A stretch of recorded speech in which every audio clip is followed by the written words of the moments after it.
నల్గొండ జిల్లా మిర్యాలగూడ శివాలయం వీధిలోని శ్రీ భక్తాంజనేయ స్వామి దేవాలయంలో శ్రీ త్రిదండి శ్రీమన్నారాయణం రామానుజం చిన్నజీయర్ స్వామి వారి మంగళ శాసనాలతో వికాస తరంగిణి మరియు శ్రీ రామదూత ఆధ్యాత్మిక అండ్ సామాజిక సేవా సమితి వారి ఆధ్వర్యంలో విజయవాడకు చెందిన రామానుజదాసి పసుమర్తి పద్మజాకుమారిచే హనుమద్ వైభవం ప్రవచనం ఏర్పాటు చేయబడింది. మిర్యాలగూడ పట్టణ పరిసర ప్రాంతాల నుండి భక్తులు పెద్ద సంఖ్యలో ఈ కార్యక్రమంలో పాల్గొన్నారు. ఇటువంటి ఆధ్యాత్మిక కార్యక్రమాలు మరెన్నో నిర్వహించడానికి భక్తులు దాతలు ముందుకు వచ్చి తగిన సహాయ సహకారాలు విరాళాలు అందించాలని నిర్వాహకులు గుడిపాటి నాగేందర్ గురుమోహన్ ఈ సందర్భంగా విజ్ఞప్తి చేశారు. అలా ఒకసారి మనం నవ్వుతూ పలకరిస్తే ఏం పోతుందని మాకేమైనా పోతుందా? రామచంద్రమూర్తి పూర్వభాషి చేత కూడా మాట్లాడడంలో ప్రశంసలు అందుకున్నాడంటే హనుమ ఎంత గొప్పవాడు. అలాగే హనుమ మనం అందరం అనుకుంటామండి రామచంద్రమూర్తి దైవం మానుష రూపేణ అని భూమికి వచ్చి అవతరించడానికి కారణం ఏమిటి? ఒక బిడ్డ ఎలా ఉండాలి ప్రవర్తన చూపించాడు, తండ్రి ఎలా ఉండాలి చూపించాడు, స్నేహితుడు ఎలా ఉండాలి చూపించాడు, రాజు ఎలా ఉండాలి చూపించాడు, కొడుకు ఎలా ఉండాలి చూపించాడు. అన్నీ తాను ఆచరించి చూపించడానికి రాముడుగా ఈ భూమి మీదకి వచ్చాడు. తరానికి ఎలా కుదిరింది? కొంతన స్నేహము అటు సందేహం రూపకంగా ప్రశ్నించింది సీతాపిరాటి. సీతమ్మ అంటే ఎందుకోసం అంటే అప్పటి వరకు 10 మాసాలు ఉన్నది కదా లంకలో అశోక వనంలో జంజుపా వృక్షం కింద చుట్టూ వచ్చి మన లొంగ తీసుకోవాలనే ప్రయత్నం చేయటం ఎందుకే నమ్మలేకపోతుంది. ఉన్న ప్రదేశం అటువంటిది, తానున్న స్థితి అటువంటిది, అందుకని నమ్మలేకపోయింది. నీకు రాముడికి ఎలా కుదిరింది స్నేహం అని? అలాంటి స్నేహం కాదు. ఎవరి జాడ తెలుసుకున్నామని పంపించాడు హనుమని? స్వయంగా తన ధర్మపత్ని జాడని ఏమంటే తన భార్యను వెతకమని పంపించాలి అంటే ఎంత నమ్మకం ఉంటే పంపిస్తారు? బయట వాళ్ళని పంపిరు కదా అలాంటి పనులకి. అంతగా స్నేహం కుదిరిందమ్మ. వచ్చి బెదిరించి వెళ్ళాడు. ఆ రామచంద్రమూర్తి యొక్క మాయా శిరస్సును ఖండించినటువంటి శిరస్సును చూపించాడు. బాధ వేసింది సీతమ్మకి, తట్టుకోలేకపోయింది. వీళ్ళు పెట్టేటువంటి హింసలు ఇక నేను వల్ల కాదు, నేను భరించలేను రాని చూసింది. అనుకున్నారు సీతాపిరాటి, తన ప్రాణాలు తీసుకోవాలనుకున్నారు. చూసింది, చుట్టూ ఏమీ కనిపించలేదు. సీతమ్మ యొక్క కేశ సౌందర్యం చాలా అద్భుతం. అలా పెద్ద జడ అన్నమాట, వాలు జడ. ఆ వాలు జడని ఆ కొమ్మకి ఆ సింసుప వృక్షానికి ముడివేసి తన జడతోనే ఆత్మహత్య చేసుకోవాలనుకున్నారు సీతాపిరాటి. ఆత్మ సమర్పణ. ఖచ్చితంగా ఆ సమయంలో వచ్చారు హనుమ. చూశారు జరుగుతున్నదాన్ని. వాళ్ళు వచ్చి బెదిరించి వెళ్ళడం చూశారు. తర్వాత ఈమె శోకిస్తూ ఉండడం చూశారు. అందరూ తెలుసు రాముడు ఎవరి బిడ్డ ఇలాంటివి తెలియకపోవచ్చు కదా.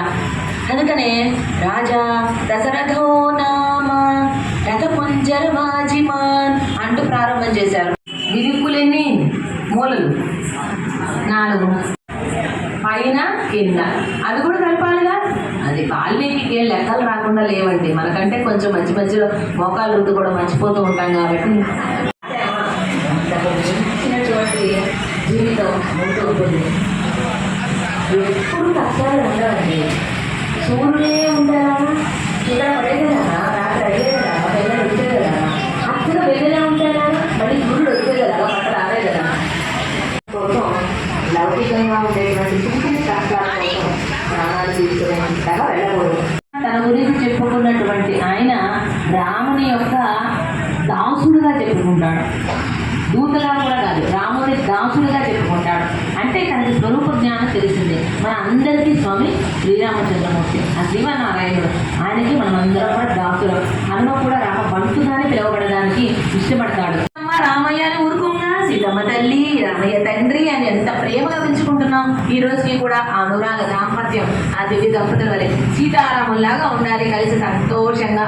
అది అందుకని కొత్త దంపతులకి కూడా పైన సీతారాముల వారిని గురించి రాస్తారు. జానక్యాహ అంటూ ప్రారంభమవుతుంది. ఎప్పుడైనా గమనించారో లేదు. సీతమ్మ అన్న రామయ్య అన్న ఎంత ప్రాణప్రదం అంటే హనుమస్వామికి వారి ఇరువురికి కూడా సేవ చేసుకోవాలని చూస్తూ ఉంటాడు. తను ఎప్పుడు కూడా దానికి మించి ఏం కోరుకోలే. హనుమ రామ సేవనే కోరుకున్నాడు ఎప్పుడు కూడా. ఒకళ్ళు 70, ఒకళ్ళు 100 ఇలా చెప్పారు. కానీ వంద ఎవరు చెప్పలేదు, ఒక జామవంతుడు చెప్పాడు, నేను ఎగరగలను కానీ తిరిగి రాలేను అని చెప్పాడు. ఇప్పుడు వెళ్ళాడు, చూశాడు, లంకకి తిరిగి వచ్చి చెప్తే కదా ఉపయోగం. ఆయన చూసి అక్కడ అంతే అయిపోయింది అని అంటే ఉపయోగం లేదుగా. అందుకని జాంబవంతుడు కూడా అలా చెప్పేసి ఊరుకున్నాడు. అప్పుడు జాంబవంతుడు ఇచ్చినటువంటి ప్రోత్సాహంతో హనుమ ఎగిరాడు. ఆ కోదండానికి ఆయన ఎలా అంటే ఆయన భుజం మీద ఉండేటువంటి ఆ బాణాలలో నుంచి ఒక బాణం తీసి ఆ కోదండానికి పెట్టి ఆ కర్ణాంతం లాగి పెట్టి వదిలితే బాణం ఎలా అయితే వెళుతుందో అలా నేను దాటుకొని వచ్చాను. రాముడు వెడిచిన బాణం వలె నేను దాటాను లంకని అని చెప్పాడు. సుగ్రీవుడు రాముడికి మాత్రమే ఆసనం వేశాడు, లక్ష్మణుడికి వేయలా. ఏం చేశాడో తెలుసా? పక్కన ఉన్నటువంటి హనుమ వెంటనే ఒక చెట్టు నరికి తీసుకొచ్చి అక్కడ కూర్చోబెట్టి లక్ష్మణ స్వామి అక్కడ కూర్చోబెట్టాడు. అలా భాగవతులకి సముచిత గౌరవం ఇవ్వటం, అక్కడ అలాగే స్నేహితుడి యొక్క మర్యాదను కూడా కాపాడాడు. ఆయన వేయకపోతే ఏమి, ఆయన మంత్రిగా ఆయన స్నేహితుడిగా ఈయన తీసుకొచ్చి వేశాడు, ఆయన గౌరవాన్ని నిలిపాడు. అలాగే కష్టంలో సుగ్రీవుడు మరి కష్టంలో ఉన్నాడు. ఇప్పుడు సుగ్రీవుడికి ఈ రామలక్ష్మణుడితోటి స్నేహం కలగడానికి కారణం ఎవరు? కలమేగా. ఇరువురికి మధ్య మైత్రిని కుదిర్చాడు. అంగుళీయకాన్ని తీసుకెళ్లి సీతమ్మకి ఇచ్చాడు, సీతమ్మ యొక్క చూడామణిని తీసుకొచ్చి రామయ్యకి ఇచ్చాడు. అంటే ఇక్కడ చూడండి, శ్రీ వైష్ణవ సంప్రదాయంలో అంటే హనుమని ఆచార్యుడుగా చెప్తారు. ఆచార్యుడు అంత గొప్పవాడు. ఎలా అంటే సీత ఈజ్ ఈక్వల్ టు ఒక జీవాత్మ అనుకున్నాం అనుకోండి. జీవాత్మ పరమాత్మను విడిచిపెట్టి ఎంత దుఃఖిస్తూ ఉందో ఆ దుఃఖాన్నంతటినీ కూడా పరమాత్మకు చెప్పి ఆమె కోసం ఎంతగా తప్పిస్తున్నాడో ఆ జీవాత్మ కోసం ఆ విషయం జీవాత్మకు చెప్పి ఇరువురి మధ్య ఒక రాయబారం నడిపాడు, దూత కృత్యం చేశాడు హనుమ. అంటే ఆ మధ్యవర్తిత్వం చేయటం అనేది అంత ఈజీ విషయమేం కాదు. ఆచార్యుడితో పోల్చి చెప్తారు శ్రీ వైష్ణవ సంప్రదాయంలో. అలాంటి గొప్పవాడు హనుమ. ఇక అలాగే చూసి రమ్మంటే కాల్చి వచ్చాడు. చెప్పిన పనిని హనుమ చక్కగా చేశాడు, నిర్వర్తించాడు. అవునా? ఇంకొక రకం ఎక్కువే చేశాడు. ఏదైనా ఒకటి నేర్చుకోవడానికి మనం ప్రయత్నం చేయాలి, ఆ దృక్కోణంతో ఆలోచన చేయాలి. మీకేమనిపించింది హనుమాన్ చూసి? ఆయన బలం నేర్చుకోవాలి. సుందరకాండ అందులో కాదుగా చెప్పింది, జాడ తర్వాతగా చెప్పింది. మరి సుందరకాండ ఎందుకని వచ్చింది అంటే అక్కడ ఆ అందం చూసి కాదు, లంక అందం చూసి, అందం వర్ణన ఎక్కువ ఉంటుంది, ఎక్కువ శ్లోకాలు సుందరకాండలో లంక వర్ణన కనిపిస్తుంది, అందుకోసం కాదు. అందమైన సీతమ్మ గురించి చెప్పారనా? అందుకోసము కాదు. అలాగే పుంసామోహన రూపాయి అనేటువంటి రామ వైభవాన్ని గురించి చెప్పారనా? అందుకోసము కాదు. అందమైన హనుమంత స్వామిని గురించి చెప్పారనా? అందుకోసము కాదా? అన్నింటి కారణంగా సుందరకాండ. హనుమంతుని యొక్క నేచర్ బాగా మన కళ్ళకు కనపడుతుంది. అంటే మిగతా కాండల్లో యొక్క ఆ గుణాలన్నీ కూడా సుందరకాండలో కనిపిస్తాయి మనకి. ఆయన భుజబలం మరి వివరించారండి. రావణాసురుడు కొడుకులతో సహా మంత్రులతో సహా ఆయన ఒక్కడే వెళ్ళి ఎదిరించి, ఇప్పుడు కాల్చి వచ్చాడు అది తప్పనుకుంటారు కానీ ఎదుటి వ్యక్తికి వీళ్ళకి ఎంత పరాక్రమం కలిగేటువంటి వాళ్ళని చూపించడానికి కాల్చాడు హనుమ. బ్రహ్మాస్త్రానికి ఆయన నిజానికి హనుమంత్ స్వామి బ్రహ్మాస్త్రం కూడా ఏం చేయలేదు హనుమంత్ స్వామిని. ఆ విషయం హనుమకు కూడా తెలుసు. అలాంటి వ్యక్తిని మళ్ళీ తాళతో కట్టేస్తే బ్రహ్మాస్త్రం విడిపోతుంది. అన్నీ చేస్తుంటే హనుమ అక్కడ నిలబడాల్సిన పనేం లేదు. కానీ ఎందుకున్నాడంటే చూద్దాం వీళ్ళు ఏం చేస్తారు. అస్త్రానికి విలువ ఇచ్చాడు, పెద్దరికానికి నిలబెట్టాడు. ఆ పెద్దరికాన్ని అనుకుంటే ఇక్కడ నేను ఉండేది ఒక 3 రోజులేనండి.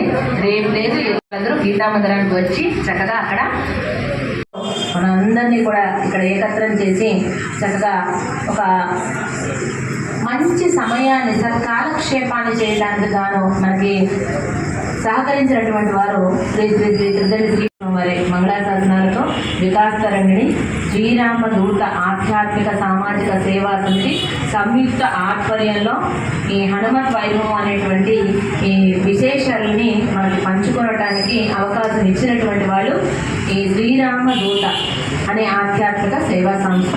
కాబట్టి వారికి కూడా మనం మనస్ఫూర్తిగా ధన్యవాదాలు తెలుపుకుందాం.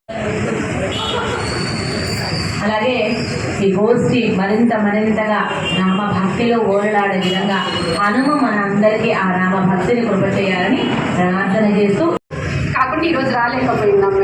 ఇప్పుడు మిమ్మల్ని చూశాను, మా అమ్మగారి స్థానంలో మిమ్మల్ని చూస్తున్నాను. పద్మజ గారు చాలా చక్కగా చెప్పారు. మాకు తెలియని చామంతా పంచితివా మధుర నగరిలో మురళి అల్లరి వాడేలే చిలిపి చేష్టల కృష్ణుని చూసుకు రాధకు కోపము వచ్చునట. చిలిపి చేష్టల కృష్ణుని చూసితే సత్యకు కోపం వచ్చునట. మణి చిరువందెల్లును వేయుచురామయ్యా.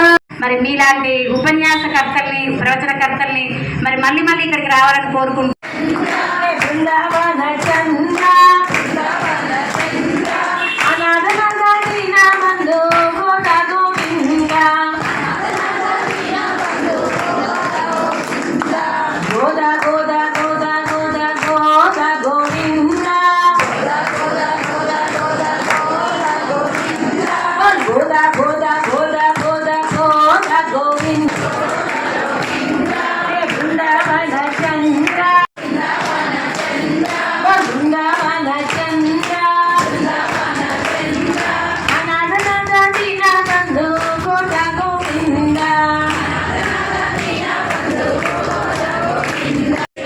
జై జై శ్రీమన్నారాయణ.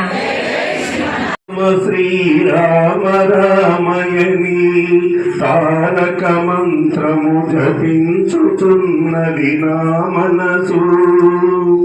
రాముని సన్నిధి రాముని పూజనే కోరుచున్నది నా మనసు.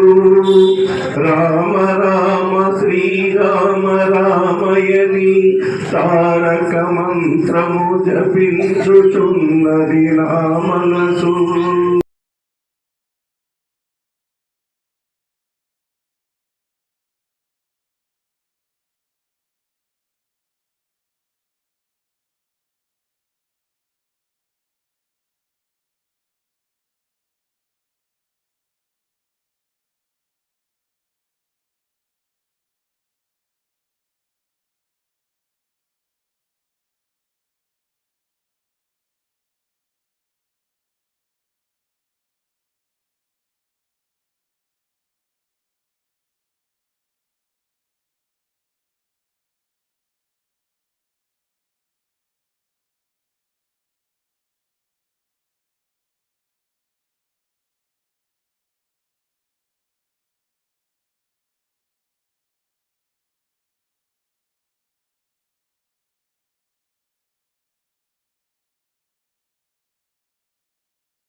महाराजुगी सर्वोमोल सर्वज्ञाते सर्वस्वरिते महे वासुदेवाय धीमहि तन्नो